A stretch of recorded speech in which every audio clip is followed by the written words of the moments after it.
اس نے معاف کیا، اوفیا وہ معاف کیا گیا، فمن اوفیا پس جو کوئی معاف کیا جائے، من اخیہ اپنے بھائی کی طرف سے، من اخیہ یہ قاتل کی بات ہے نا، قاتل کو معاف کیا جا رہا ہے نا، وہ قاتل جس کو کچھ کو معاف کیا جائے من اخیہ اپنے بھائی کی طرف سے، بھائی کون ہے؟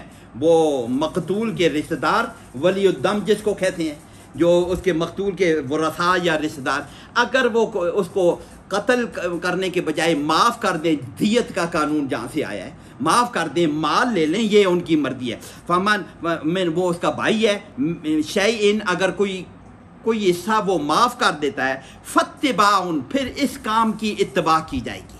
فتباعن یہ جو فیصلہ ہو گیا کہ اس کو قتل سے معاف کر کے اس کو دیت کا لفظ یہاں نہیں آیا، لیکن مطلب یہ آگے کہ اس کو مال یا اس کے بدلے میں مال یا دیت دینے کا نظام پیدا ہو گیا، فتباعن تو اس بات کی اتباع کی جائے گی، فتباعن بالمعروف دستور کے مطابق، اچھے طریقے سے، عرفہ پہچانی ہوئی بات، اچھی بات کو عرفہ کہتے ہیں، اچھی بات جانی پہچانی بات کا مطلب، عرف تو پہچان کو کہتے ہیں نا، عرفہ ہم کہتے ہیں نا کہ وہ جانا پہچانا آدمی ہے، وہ ہم اچھے آدمی کو ہی کہتے ہیں، ہم کہتے ہیں جانا پہچانا آدمی ہے، اس کا مطلب وہ اچھا آدمی ہے۔ عرفہ اچھی چیز کو، یامرون بالمعروف اچھی باتوں کا حکم دیتے ہیں، وہ یہی لفظ ہے۔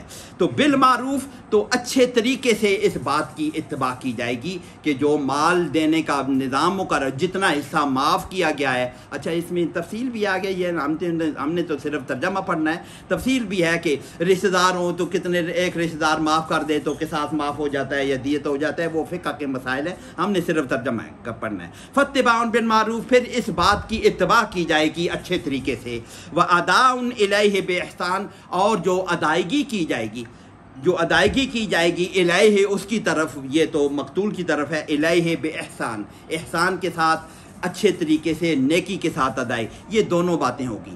اگر یہ دیت کا فیصلہ ہو گیا ہے، معافی کا فیصلہ ہو گیا ہے، قتل کے فاصلے کے بجائے اس کو دیت کا نظام پہ آ گیا ہے، تو پھر اللہ پاک فرما رہے ہیں کہ اس میں دونوں طرف سے زیادتی نہ ہو۔ آگے آ رہا ہے نا، فمن اعتدی، جو اس میں آگے زیادہ کرے گا، تو اس میں طریقے سے اگر مقتول والے بھی طریقے سے وہ اس کو ادا کر دیں، قتل کرنے والے بھی مقتول کو ٹھیک طریقے سے ادا کر دیں یہ معاملہ۔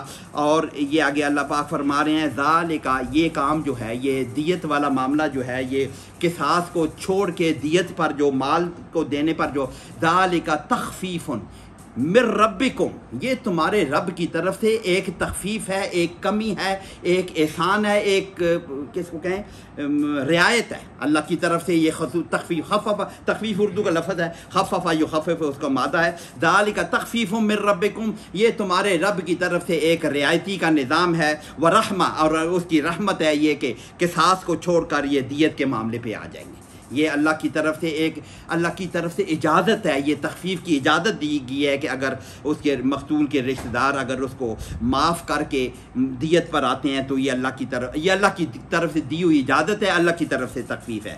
فمن اعتدی، اور یہ فیصلہ ہونے کے بعد ذالک کا مطلب ہے اس کام کے بعد، اس فیصلے کے بعد جو اعتدا کرے گا، اعتدا یا تدی زیادتی کرنا، اس معتدون ہم نے پڑھا ہوا شاید یہ، فمن اعتدی جس نے زیادتی کی، کیا مطلب؟ یہ فیصلہ ہو گیا، جب فیصلہ ہو گیا اب مقتول والے کہیں کہ ہمیں زیادہ پیسے دو، یا نہیں ہم کچھ یوں چاہتے ہیں، یہ فیصلہ، ایک فیصلہ ہو گیا پھر وہ بھی زیادتی نہیں کر سکتے۔ اور قاتل والے اس میں لٹکاتے رہیں کہ ہم پیسے کب دیں گے، یا 100 اونٹ کا میرے خیال میں لکھا ہوا ہے کہ یہ دیت کا معاملہ تو 100 اونٹ ہے، بہت بڑی رقم بنتی ہے، 100 اونٹ ہے، مفتی شفیع صاحب نے 100 اونٹ لکھا ہوا ہے کہیں پہ۔ تو بہرحال اس میں وہ ادا الیہ بِإِحْسَان ہوگا، اس میں زیادتی نہیں ہوگی، پھر نیکی سے طریقے سے اس کو ادا کیا جائے گا۔ فمن اعتدی بعد ذالک، جو اس کے بعد بھی اس میں جو زیادتی کرے گا، فلہ عذاب علیم، یہ ہمیں ترجمہ پتہ ہے، اس کے لیے، یہ زیادتی کرنے والے کے لیے، قاتل والوں ہے یا مقتول والا ہے، فلہ عذاب علیم، اس کے لیے دردناک عذاب ہے۔ یہ ہم نے علیم کا ترجمہ پڑھا ہوا ہے۔ یہ جو ہم نے کہا نا ذالک تخفیف من ربکم، یہ تخفیف ہے۔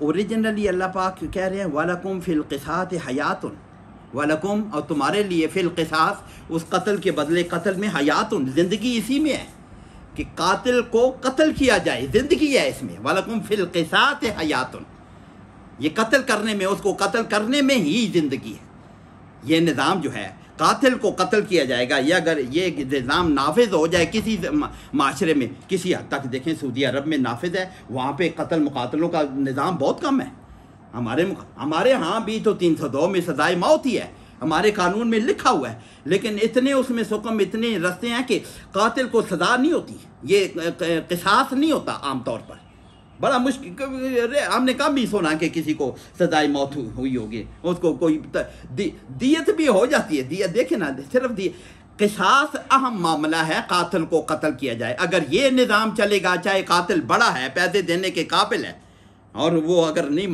تو اس کو قتل کیا جائے گا تو پھر لوگ رکیں گے اس سے پھر قتل مقاتلے سے لوگ رکیں گے جیسے سعودی عرب میں کسی حد تک یہ نظام نافذ ہے تو وہاں پہ قتل کم ہوتا ہے بہت کم ہوتا ہے باقی دنیا کے مقابلے میں تو وَلَكُمْ فِي الْقِصَاصِ حَيَاتٌ تمہارے لیے اس میں زندگی ہے یہ قصاص کے معاملے میں زندگی ہے زندگیوں کو کیا کہتے ہیں پروٹیکشن ملتی ہے اس قصاص کے نظام جب نافذ ہوگا یا اولی الباب لب کہتے ہیں عقل کو یا اولی الباب اے عقل والے لوگوں اس کو سمجھو کہ یہ قصاص والا نظام جب ہوگا تو اسی میں زندگی ہے اور لعلکم تتقون اور یہ پھر ہوگا تقوی جب لعلکم تتقون تاکہ تم متقی بن جاؤ یہ کیوں کہا گیا ہے یہ جو قصاص والا معاملہ ہے تو سخت نا اللہ کا حکم ہے تو سخت نا میرا کب جی چاہتا ہے کہ اس بندے کو قتل کر دیا جائے اتنا اچھا اتنا نیک آدمی ایک حافظ صاحب ہے ایک بڑا ہے لیکن قاتل ہے تو اس کو قتل کیا جائے گا یہ پھر اللہ کا حکم نافذ کیا جائے گا یہ ہے تقوی لعلکم تتقون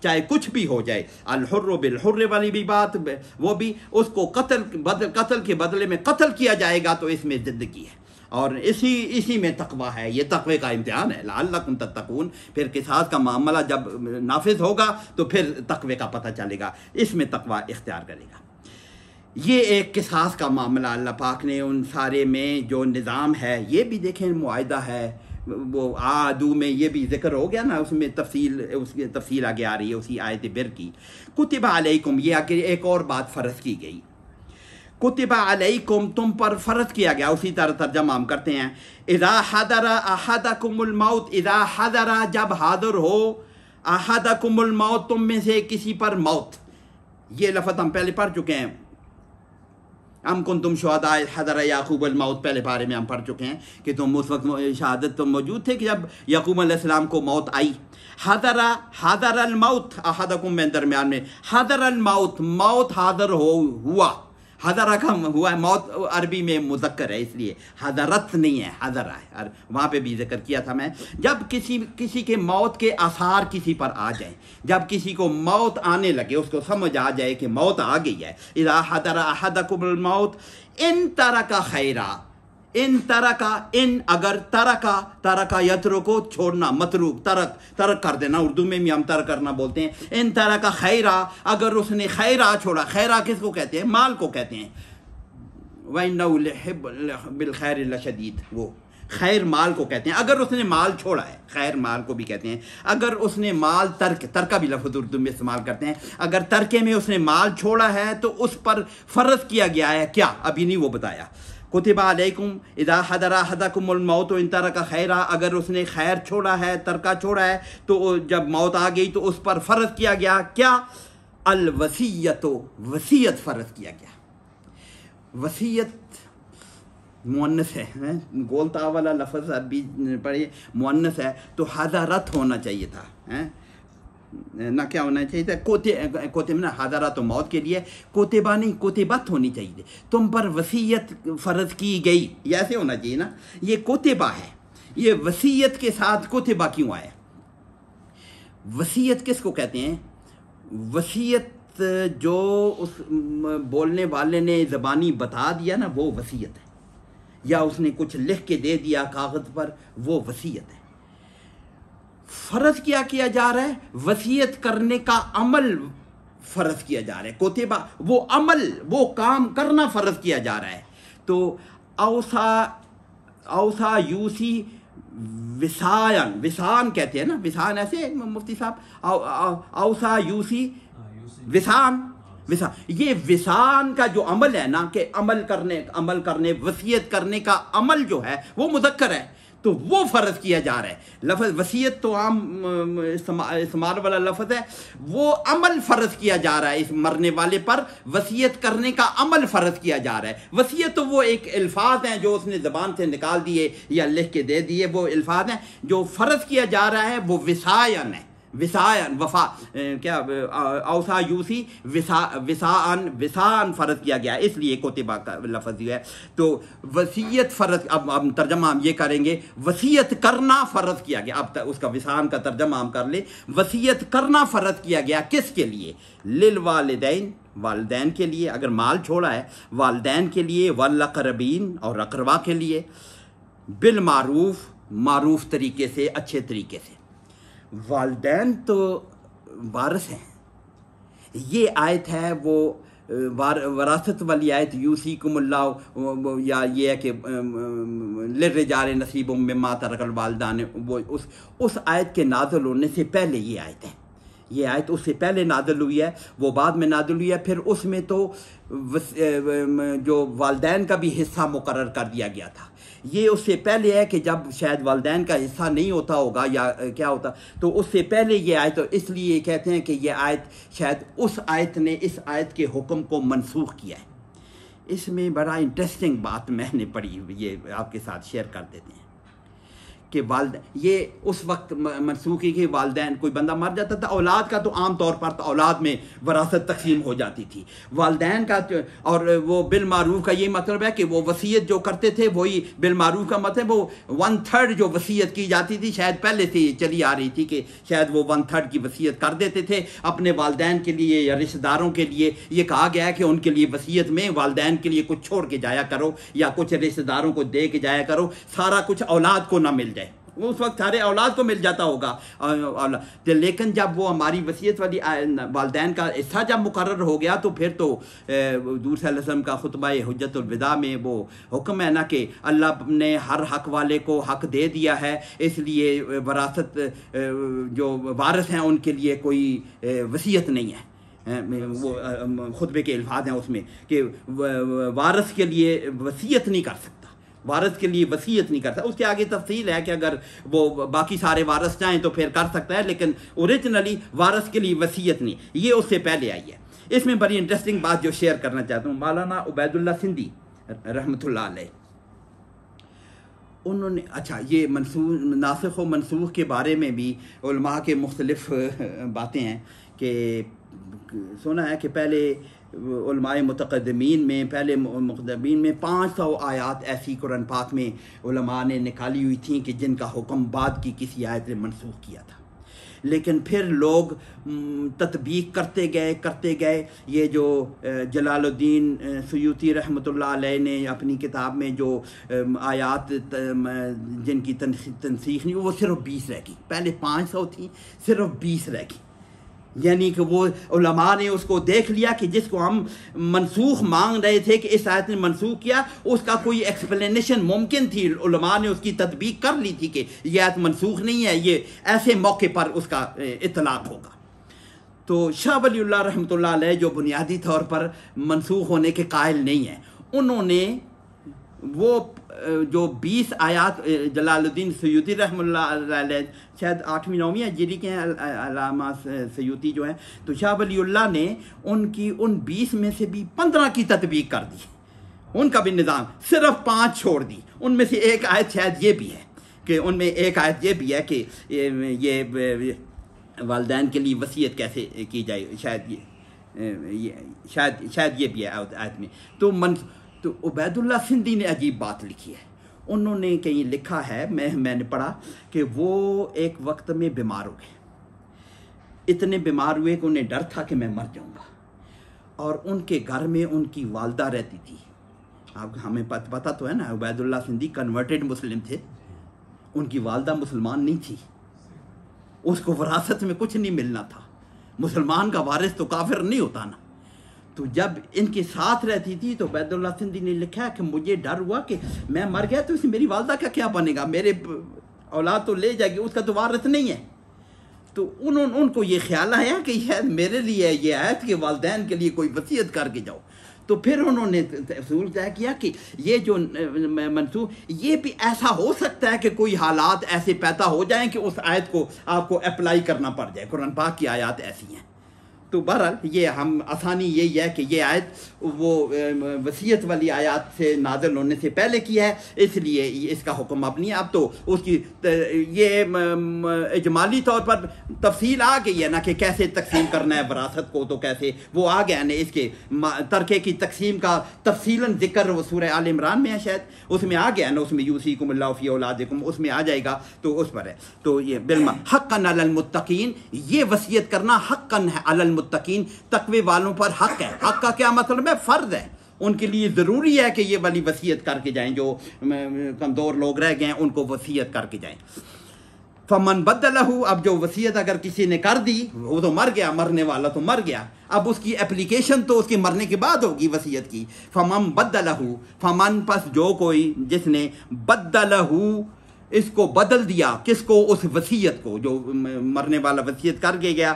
من بعد ما سمعہ, بعد اس کے کہ اس نے اس کو سن لیا تھا. ہو کا مطلب وہ وصیت یا عیسیٰ, عیسیٰ لفظ ہے وصیت کا, وہ عیسیٰ جو ہے اس کو بدل دے. ما سمعہ, جو اس نے سن لیا.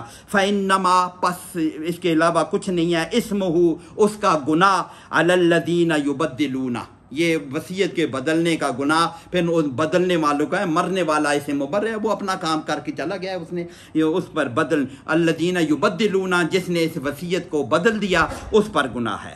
ان اللہ سمیع علیم, بے شک اللہ سننے والا بھی ہے, جاننے والا بھی ہے. وصیت اس کو بھی پتہ ہے, جاننے والا, اور یہ عمل جو کرنے والے ہیں ان کے بھی دلوں کو جانتا ہے کہ وہ یہ کام کیا کر رہے ہیں. اللہ سن بھی رہا ہے اور جانتا بھی ہے. یہ اگلی خاص بات اور آگے ہے اس میں. فمن خافا من موسن, فمن پس جو کوئی خافا, خافا یہ خوف و ڈرنا, ہم خوف کھانا, اس میں خوف کھانے کا نہیں ہے, یہاں پہ ترجمہ اور کریں گے. فمن خافا, جس کو خوف ہو, من موسن, من سے موسن وصیت کرنے والا, جو مرنے والا ہے جس نے وصیت کی ہے اس کو موسن کے, اس کے خوف ہو. کس بات کا خوف ہو؟ جنفن, جنفن کہتے ہیں کسی طرف جھکاؤ, بلکہ صحیح ترجمہ یہ ہے کہ حق سے باطل کی طرف جھکاؤ کو جنفن کہتے ہیں. اگر کسی کو خوف ہو کہ اس وصیت کرنے والے نے کسی طرف جھکاؤ اختیار کیا ہے, یہ غیر ارادی بھی ہو سکتا ہے کہ اس مرنے والے کی غیر ارادی طور پر اس کا رجحان ادھر تھا, کسی کو زیادہ دے گیا یا کم دے گیا, جھکاؤ اس میں. آؤ اسمن, یا جان بوجھ کے غلطی کی ہو, دونوں باتیں ہیں. کہ اگر کسی کو یہ وصیت کو اپلائی کرنے والے کو, سننے والے کو, یا اس پہ عمل کرنے والوں کو اگر کسی کو خوف ہو, خوف پھر ترجمہ یہی کر رہا ہوں, فمن خافا, اگر کسی کو ڈر ہو کہ اس وصیت کرنے والے نے جانبداری کی ہے یا گناہ کیا ہے, غلطی کی ہے, گناہ کہیں یا غلطی کی ہے, او اسمن فاصلح بینہم, اس کی اصلاح کر دے, اس کو ٹھیک کر دے. یہ اس کا اس خافا کا ترجمہ کیا کریں؟ اگر اس کی تحقیق یہ ہو, اس کے علم میں بات آ جائے, اس کے گمان میں بات آ جائے کہ یہ وصیت کرنے والے سے غلطی ہو گئی ہے, تو پھر اس کی اگر اصلاح کر دے اس میں ترکے کو تقسیم کرنے میں, او اسمن فاصلح بینہم, اس کی وہ اصلاح کر دے, اس میں آپس میں صلح کروا دے ان وارثوں کے درمیان میں. وہ تو وصیت کر کے چلا گیا تھا لیکن اس کی غلطی کو نوٹ کر لے, علم میں لے آئے. خافا کا ترجمہ یہ کہ اس کے علم میں آ جائے, اس کے گمان میں آ جائے کہ یہاں پہ یہ غلطی ہے, اس کی اصلاح کر دے, اس میں فلا اسم علیہ, پھر اس پر کوئی گناہ نہیں ہے. اوپر بیان ہوا ہے نا کہ جو بدل دے گا اس پر گناہ ہوگا. یہ اگر اس صورت میں اس کو بدلنے کی ضرورت پڑ گئی ہے, فلا اسم علیہ, اس پر کوئی گناہ نہیں ہے. پھر اس نے دو نیکی کے لیے کام. ان اللہ غفور الرحیم, اللہ بے شک معاف کرنے والا اور بہت رحم کرنے والا ہے. اللہ پاک ہمیں سمجھ عمل کی توفیق عطا فرمائے. ہاں نساء میں ہے, یوصیکم اللہ ولی, نساء ہے نا, ٹھیک.